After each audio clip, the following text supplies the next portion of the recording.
It's you. It's about us. Do it right. Let's go. 1 on 3. 1, 2, 3. Win. Hello, Lobo fans. Welcome into your Lobo Coaches Show. With head football coach at UNM, Danny Gonzales, I'm Robert Portnoy. Coach G, it's great to be with you again. And this time we talk about a trip to the academy to take on Air Force. And I know not the outcome you wanted, but probably very happy with the way your defense responded in the second half in particular. Well, they did. They responded. They played a lot harder. We probably made it easier for them. I mean, I think there was a lot of coaching errors going into that game because we're not that bad of a football team to get beat 28-0 by Air Force. I mean, Air Force is a good football team, but when your team performs that bad, most of that falls onto the coaching, not the kids. So at the start, the Air Force run game, they score in their first 3 possessions. You talked going into the game, Coach G, about how you were worried that there were so many guys who hadn't seen it on your defense. Was the speed of it as difficult as you anticipated? Oh, I think it was. I mean, I think it made a big difference for a couple of our guys. Tavion Combs, a true freshman who started at Lobo, who started all 4 games so far. I thought it moved a little bit fast for him. Nico Bolden came in on the first drive that we stopped him. Now, I don't know that Nico was the answer, but he played pretty well in the second half. He actually played very well. And I think just the reps that he had against Air Force last year in the game, they used him as an outside linebacker here. I think it helped, and probably a coaching mistake not to have him in there from the very beginning. I think Tavion Combs is going to be a really good player someday. He's played very well the first 3 games, especially for a true freshman, but that's a different animal now. And I think it caused him some hesitation. I think some of that stuff was on him before he had an opportunity. And I think there was other guys out there that were in that same boat. Up front, they knocked us off the ball. For the first 3 drives, we didn't really slow them down. We got them into a few third downs and couldn't make a play in coverage. But when they start out 21-0 on the combination of we didn't stop them and our offense wasn't getting any points on the board, makes an awful big hole. Now, I thought we played well enough in the second half. It should have been a heck of a lot closer game than 28-0. When you give the ball to your offense five times inside the 50 and they get inside the 50 9 times overall, you got to walk away with some points. If you're not going to do that, I mean, that's just a recipe for disaster. What did you feel were the significant problems on the offensive side? It looked like very early in the game, the offense had a little rhythm, but then, as you said, very difficult once you got into scoring zone. Air Force was a lot more physical than we were up front, and that's very disappointing. I think they're the toughest team in this league that we're going to play every year. So the challenge to our guys was, they're the bully on the block. You got to step up and go hit them in the mouth and see what happens. And I don't think we did. I thought they were the aggressor. I thought they were the more physical team, and it's why they won the game 28-0. Now, the very first drive of the game, we're moving the ball right along, and we get a holding penalty by Isaac Gutierrez, one of our offensive guards, and knocks us back into a 1st and 20. You get off schedule on downs, and it makes it very difficult to score points and move the football. You get a 2nd and 18. It's really hard to convert a 2nd and 18 just to give yourself a manageable 3rd down. So I thought that was as early as that was, I thought it changed some of the momentum. Now, to be honest with you, the very first play on defense, they run a toss and we tackle it for a 2-yard loss. I thought it kind of set the tone and was going to be a different outcome for the rest of the night, but they come back with the counter trap to the fullback on the very next play that gashes us for 9. And that kind of set the tone for the rest of the first half. And I thought that was very disappointing because we were out-physicaled on both sides of the football. Okay, it's time for our first break. When we come back on the other side, we look at first half highlights of the Lobos and Air Force at the Academy. We're back on your Lobo Coaches Show. I'm Robert Portnoy with Lobo head man Danny Gonzales. Coach G, it's time to get into first half highlights of the Lobos and the Air Force Academy in Colorado Springs. All right, let's watch. I thought here we go on the first drive. I thought, that's a great run by Bobby, and Bobby Cole did a nice job setting the tone early. We're going to get all the way to midfield, and then we're going to get a holding penalty. Here's a nice tight end screen to Marcus Williams. Really good job being physical right there and pushing the pile forward to get the first down. I thought this drive was really going to set the tone for the game. If we could go down there and score a touchdown, it really gives you a lot of momentum. And here we are inside the 50, and then here comes the breakdown. That was a nice play there to your top returning receiver, Jordan Kress, and Bobby Cole again, physical. And look at that, the way the lineman chased the play and moved the pile. Exactly what we talked about right there. And then now we give the ball back to Air Force. The first toss, we stone them, and then here they come. A little bit of their misdirection, the fullback trap. Now, we did not do a good job up front of getting underneath blocks. And without practicing the real speed of this, it's pretty hard to get the kids to understand right here, they're going to walk into the end zone. A couple of assignments that we get misaligned, so we don't have good angles on the quarterback right there. You'll see Tavion Combs going too wide. Our backside safety runs by it. I mean, it's just a plethora of mistakes, and I really believe that's coaching, because if they're making those mistakes and they're not even close, then we didn't do a good enough job of teaching it. Here's a 3rd down and 6 that we were playing way too soft in coverage, especially against the wishbone. And I thought this was a great catch by their tight end. I mean, you got to give them credit sometimes, because they have good players that make good plays. That's good coverage by Tavion, and the guy just went up and caught it. And here they are walking in for their second touchdown. I mean, they out physical. You can see us right there. They're knocking us off the football. And then we didn't make the correct alignments or do our assignments the way how. And we've got a mantra around here on defense: know what to do and how to do it. All 11 to the ball in a bad humor, and keep them out of the end zone. We did none of the 3. Here we go back to the offensive side of the ball. I thought Air Force was the more physical team up front. They knocked our offensive line off the ball. I thought Trey Hall had no time to throw the ball. There's a nice catch by Andrew Erickson, but I mean, Trey was on his tail way too much. And that's the lack of physicality up front, and obviously they played better than we did. That last play, that's why you work that tip drill all the time, right, Coach? So that your receivers and your DBs are aware of a football that's been tipped. You know, I think that we do a lot of that. And I thought Andrew, I mean, that shows a really good job of him just focusing in on it and concentrating on the ball. Now, we had been pretty good of taking care of the football. And Marcus Williams, I mean, we talk about cross-barming that thing all the time and not letting that thing get out. And you can see, great job by the Air Force defenders. They said the call stands when they did the review, so obviously it was too close. And that led to the 3rd touchdown. Once again, we get knocked off the ball. We don't tackle very well. And all of a sudden, it's 21-0. And at this point, Robert, we had not stopped them on defense. They had the ball 3 times. They've scored 3 touchdowns. So they were definitely the aggressor. Now, this is our first stop of the game. We get them right before halftime. And this is the first time in my career. Here's a bright side, which there weren't very many in this game. That's a nice stop by Cam Miller and then Nico and Brandon Shook. Now, Brandon Shook had a great night. Here they're going to show you. Tackle the fullback dive right there. If we could have done that all night, tackling the dive by whoever was assigned to it, it changes the entire outcome. I thought the offense, now I called the timeout with 1:24 to go, and I almost thought that was a mistake because I almost talked Air Force into going for it. And they have an opportunity to convert 4th downs and stay on the ball, but they decided to punt. I told Derek to go try and get some points. We actually moved the ball down into scoring position. And then another issue that we had, special teams all around, I thought was not very good, as was our entire performance as a football team. But our kicking unit, that's horrible. You go 0 for 4 with multiple guys. That's just a sign for disaster. And so we've had an open competition this week, and Donovan Murphy will join those two and seeing who's the best. And the guy that performs the best in practice is going to play. Here's George with his 45-yard field goal, or 51, excuse me. And they tipped it, but that's operation, and he's got to kick through that thing to get it up higher, faster.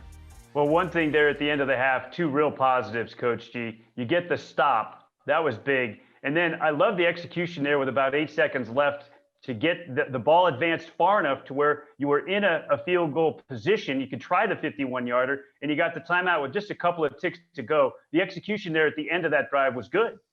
You know, we do a lot of 2-minute practice around here. I think situational football is very important, so the kids are used to it.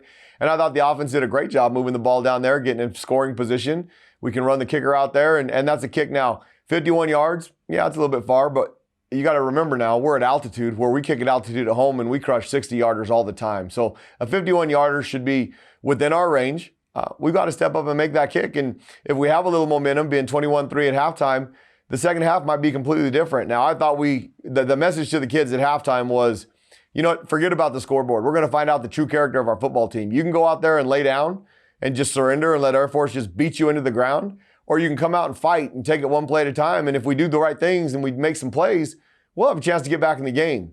We had numerous chances to get back in the game, and we made mistakes that we didn't finish drives on offense, and we didn't score any points. So you don't score any points, you're never going to win. Well, we mentioned that the Lobo defense got Air Force off the field at the end of the second quarter. The Lobo defense would stand tall in the third. When we come back after the timeout, we break down second half highlights with Coach Gonzales. Step up and let's go to war. We're back on your Lobo Coaches Show with the head football coach at UNM, Danny Gonzales. I'm Robert Portnoy, and Coach G, it's time to get into second half highlights. And we talked about it going into this third quarter. You got a stop of the Air Force offense at the end of the second quarter, and it was the first of 6 straight possessions where your defense got off the field. That's the first time in my career going against a triple option team that 6 straight possessions without giving up at least a field goal. I mean, they're hard to stop, and they take the time off the clock. They slow the game down, and I thought we did a great job coming out and giving our offense an opportunity to score some points. I mean, we got the first stop with a punt. They punted, and we get the ball at our end. We get a couple first downs, which is extremely important. Now, obviously, we'll want to move the ball down there and score, but when you're playing a field position game, if you can change the field on offense with a few first downs and then punt the ball back there and let the defense stop them, you can change the momentum of the entire and the outlook of the game. We did not score. We had to punt. And then I think here's Nico Bolden right there coming downhill. The experience and being a physical tackle right there, got the ball out. This was the first of 4 fumbles that we forced, 3 that we recovered. And we gave the offense the ball in their territory. We've got to get something out of this. The biggest disappointment in this was we're going backwards. I mean, you see that's a great lick right there by Nico. He goes in. Now I'd like him to wrap up, and we corrected that. Another opportunity to score some points, and our second field goal miss on the night. With 7 minutes to go, it should have been 21-6 by now. Here we go on defense again. Another forced fumble by Nico Bolden, scraping across. And we simplified it a little bit for the defense. We were trying to play some man coverage, and the idea was in man coverage against a triple option, you can get the numbers right every single time. If you're going to sit back and play zone, you can slow them down, but it's more going to be a slow death. And we were a lot more aggressive. That was kind of to go out there and make sure we don't make any mistakes. And if we can make some plays, get back in the game. And it worked. Now, talking to Coach Long afterwards, if we do that the whole game, maybe it's a different outcome. But it's not we never go in. We never want to play bend but don't break around here. We want to stone them. We give the offense the ball. Air Force was 3-4 yards at a time, and we weren't getting any movement. One of the drives down here, we get down to the 9-yard line, and then we end up going backwards. This is a nice job by Trey right here. It wasn't blocked up great, but he just physical run for the first down. I'm thinking right here, we can get in here 21-7. If we can get a couple more stops, we can get right back in this ball game. Joey Noble recovered the first fumble, Coach. He had a double-digit tackle game. You mentioned the great game that Brandon Shook played. Joey was terrific as well. Yeah, it was the highlight we see right here. That's the second week in a row that Kyle's zipped one back there. Very similar to our kickoff return mistakes. Every week we're making something that's just hurting our football team. Now, George with a third missed field goal right there. Now you're looking at 21-9. And another caused fumble inside the 20-yard line. That was Joey Noble this time, like you mentioned. Great job punching at the football right there. And then we're around the ball because we're hustling. Now, I thought we still hustled hard. We just got out physical. Now, the very first play, we get down to the 9-yard line. First and goal on the 9. There's probably one of the more physical runs on the night. And then penalties kill us. We start going backwards. We get down. Anytime you get down to the 5-yard line, you ought to put that ball in the end zone. We're a physical team. You have first and goal on the 5. You ought to be able to score. But here we go. We shoot ourselves in the foot with a holding penalty. We went with Andrew Shelley this time, and the same outcome. So, we've got to fix that problem. We're going to fix it in practice. You're right in the football game if you just make a couple of them. It would have been 21-12 if we make all 4. Now, I thought the defense, we gave up some plays on this drive, but our whole mantra of keep them out of the end zone, that's a big-time stop. When you can stop a triple option team on a 4th and 1, that's a big-time stop. And now the offense goes out there. Let's move the ball down the field and get a couple first downs. Trey delivers a couple nice balls. There's Andrew again, Erickson. We got out of the end zone, but then we couldn't do anything with it. And at this point in the game, 7 minutes to go in the fourth quarter, after the third field goal, I probably should have just kept going for 4th downs. And our conversation on the headset was, we're in 4-down territory, but when you get a 4th and 15 because of penalties, it kind of gives you no opportunity. A 4th and 15 is almost impossible to convert with the way they're going to play defense. They're going to be soft, not let you throw it over the top. So we tried to kick field goals. And then right there, Trey, on a 4th down, going for it, you got to get rid of the football because the very next play, we give up a long touchdown run that breaks our back on defense and, really hurt the momentum we had going in the second half. Now, that's a nice job. There's no quit. We're still trying to get down there. Here's another nice run by Trey. Fighting to get the first down on his own. Another penalty. We knock ourselves backwards. Another opportunity. I mean, this is just a desperation at this point. 3rd and 14. I mean, and then Air Force is nice to us. They're going to run dive over and over until the clock runs out right here. Here's a toss on 4th and 4 that they get a first down because we're not physical enough on the edge. And there's the game. Coach G, the offense, no points. What about the performance of Trey Hall this go-round? Obviously, we saw some really good plays. You spread the ball around, got a lot of different receivers involved. What about how he played in this particular game? And if he continues to move forward, where does he need to improve? Well, obviously we need to score points. And does that fall on the quarterback's shoulders? For the most part. The problem is Trey can't block those guys up front. Trey can't catch the passes. And Trey doesn't get to run the football every single time. And if the big guys up front aren't blocking very well, and your quarterback's ending up on his tail on 90% of the pass plays, you're not going to be very successful. And so we need to shore up our O-line pass protection for sure. We can never be out-physicaled on the line of scrimmage. That's a recipe for disaster in any football game. And we pride ourselves around here being the most physical football team, not being soft. And I thought in the first 3 games, we were kind of setting that precedent. This is who we're going to be.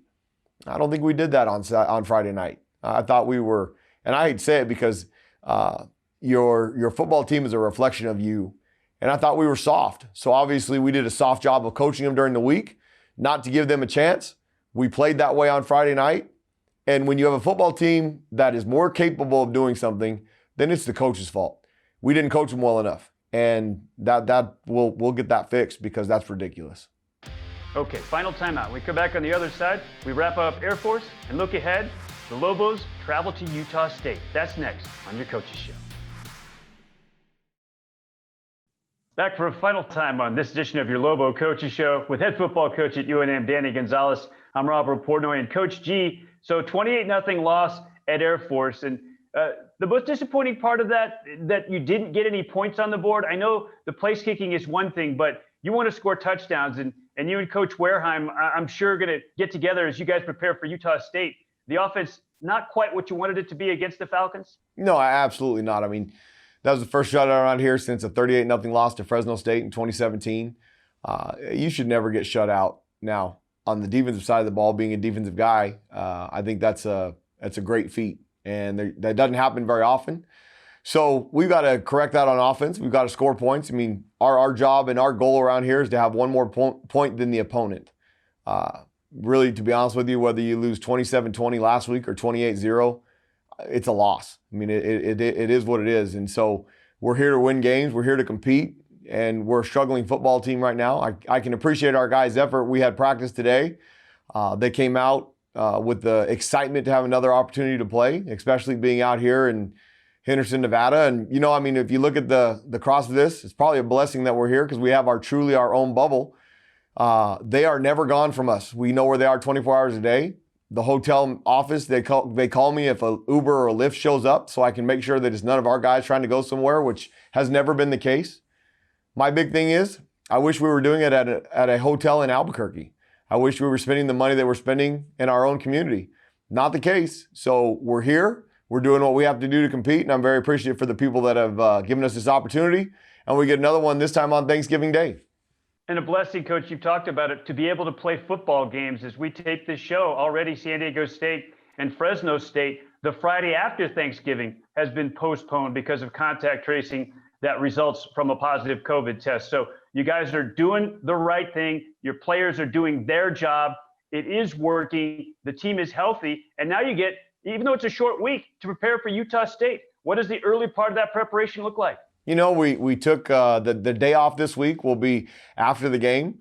So we met yesterday to come up with a game plan. We, being that today is Sunday and we don't have any school today, we were able to start and practice a little bit later. It was a little bit different practicing in the afternoon. We didn't start practice till 12. We had the COVID test this morning before practice. Knock on wood that we continue to come up with all negatives. But it was a little bit different practicing in the afternoon. And we came over and met, and we'll have position meetings here in about an hour. We'll do that and get ready for tomorrow morning's practice. It's a little bit of a short week because we lose the day. It's 2 weeks in a row that we're playing on 6 days rest. So it's a little bit different, but the opportunity to compete, whenever it is, whoever it is, and wherever it is, doesn't matter to us. We just want to play ball. Final thought, desperation. You guys are desperate for a win. The Utah State team is just like you, 4 tries, no W's. I guess it's the team that brings it. There's an intensity level that needs to be met, right? Is that a message you're going to give to your team? For sure. It's one game at a time, whether you're winning, whether you're 4-0 or whether you're 0-4. I mean, Nevada's going into this week. They're 5-0, top of our league. They're going to have a showdown in a couple weeks with San Jose State. But if they start thinking about how good they are at 5-0, the next one, you just don't focus as well. So always we're going to try and be 1-0 around here. Just face that opponent that week. That's been the message. We get another opportunity to compete in 5 days now. So if you're a true competitor, when you're trying to build something, you keep working every day to do the right things that give you a chance to be successful.